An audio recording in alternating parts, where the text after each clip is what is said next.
नाटी दुल्हन। मयंक की बीवी नेहा की हाइट बहुत ही कम थी। वो इतनी नाटी थी कि लोग उसका कई बार मजाक बना देते। अरे नेहा, तेरे लिए तो मुझे किचन में टेबल रखना पड़ेगा। माँ जी, इतनी भी नाटी नहीं हूँ मैं, और हाँ, हिल्स पहनकर तो बिल्कुल आपके बराबर आ जाती हूँ।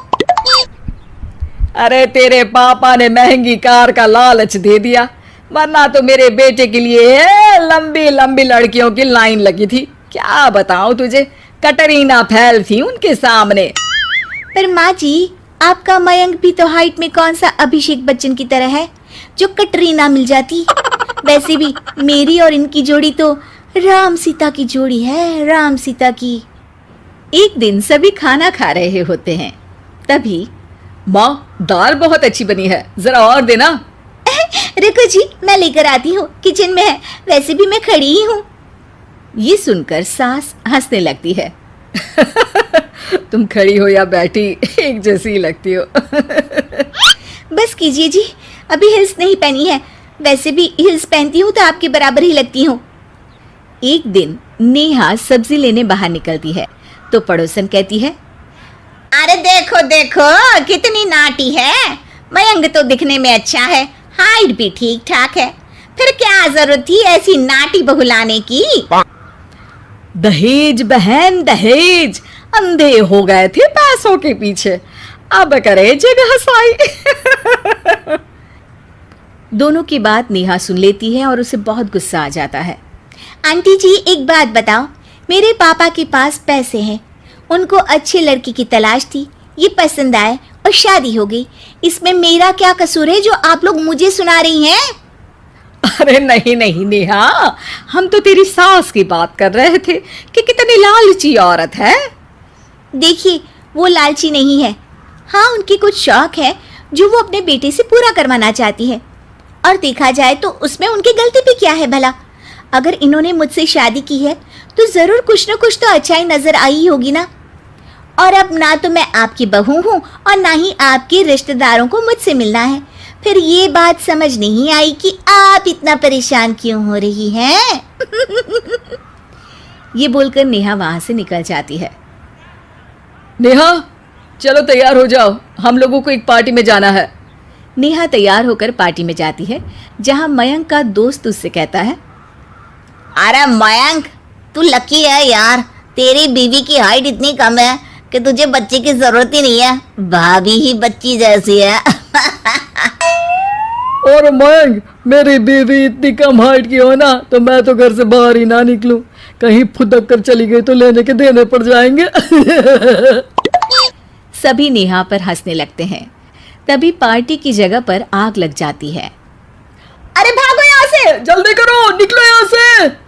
अरे लेकिन बाहर के दरवाजे पर ही आग है, अब कैसे बाहर निकलेंगे, कोई रास्ता भी नहीं है। अरे रास्ता है ना, अगर कोई इस खिड़की से बाहर निकलकर अगर सामने के दरवाजे में आग को बुझा दे तो सब निकल सकते हैं। तभी नेहा उस छोटे से जरोखे से बाहर निकलकर आग को बुझा देती है। अरे वाह, भाभी जी ने तो आज हम सबको बचा लिया। वाह भाई वाह, बीवी हो तो ऐसी, अपने पति ही नहीं बल्कि यहाँ मौजूद सभी की जान बचा ली है इसने। भाई मयंक, माफ कर देना, तेरी बीवी तो सच में कमाल है। मुझे ये बात पता है और मुझे मेरी बीवी पर गर्व है। नेहा मुस्कुराकर अपने पति की तरफ देखती है। कुछ दिनों बाद जब नेहा और उसकी सास मार्केट जाती है, वहां पर, अरे भैया, ये कपड़ा तो देना, कितने का पड़ेगा?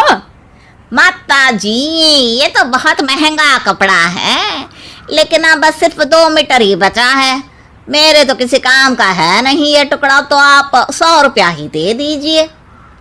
अरे भैया, तो मैं क्या करूंगी इस टुकड़े का, लेकिन वैसे है बड़ा ही सुंदर। तभी नेहा बोल पड़ती है, इसमें तो मेरी पूरी ड्रेस बन जाएगी। ये कहकर वो कपड़ा ले लेती है। अगले दिन नेहा वो ड्रेस पहनकर सास के सामने आती है। अरे वाह नेहा, ये ड्रेस तो बहुत ही सुंदर लग रही है, बड़ी महंगी होगी ना? अरे कपड़ा तो मैंने ही पसंद किया था, बस पूरा नहीं था तो इसने ले लिया। सिर्फ 200 रुपये की ड्रेस है ये पूरी। देखो माँ जी, नाटी होने का भी कम फायदा नहीं है। जैसे तैसे दिन कट रहे थे।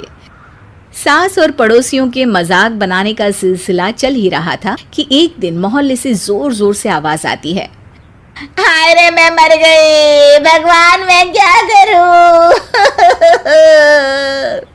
अरे क्या हुआ? देखते हैं तो सभी एक हॉल के सामने भीड़ लगाकर खड़े हैं। मेरा बेटा प्रिंस गड्ढे में गिर गया है।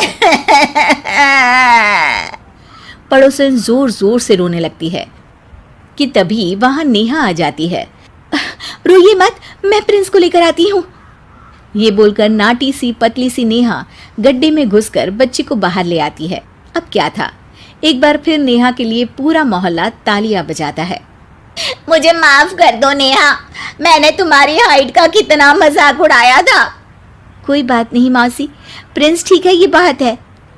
अब वो दिन आता है जब सास नेहा की तारीफ करती है। वाह बहू वाह, तेरी तारीफें सुन सुनकर तो मैं खुश हो गई।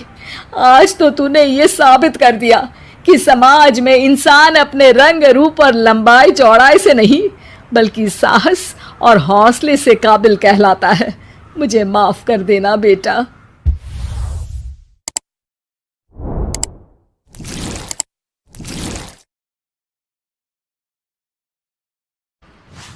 किशन और मोहन दो जिगरी दोस्त थे। दोनों ही साथ पले बड़े और साथ ही पढ़ाई लिखाई भी की, लेकिन स्कूल के बाद दोनों अलग हो जाते हैं। मोहन, हम दोनों आज अलग हो रहे हैं, लेकिन आज से ठीक 20 साल बाद इसी चौराहे पर मिलेंगे।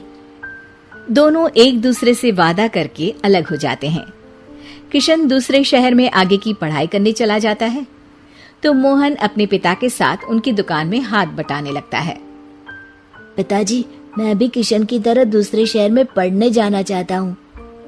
उसके पिता एक शराबी इंसान थे।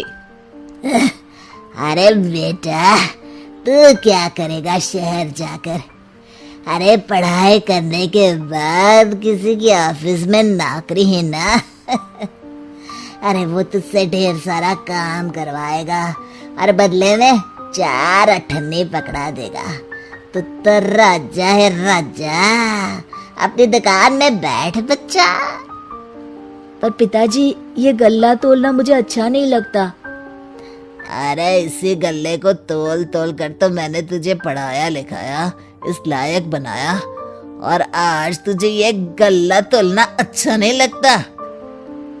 ये बोलकर वो मोहन को एक जोर का थप्पड़ लगा देते हैं।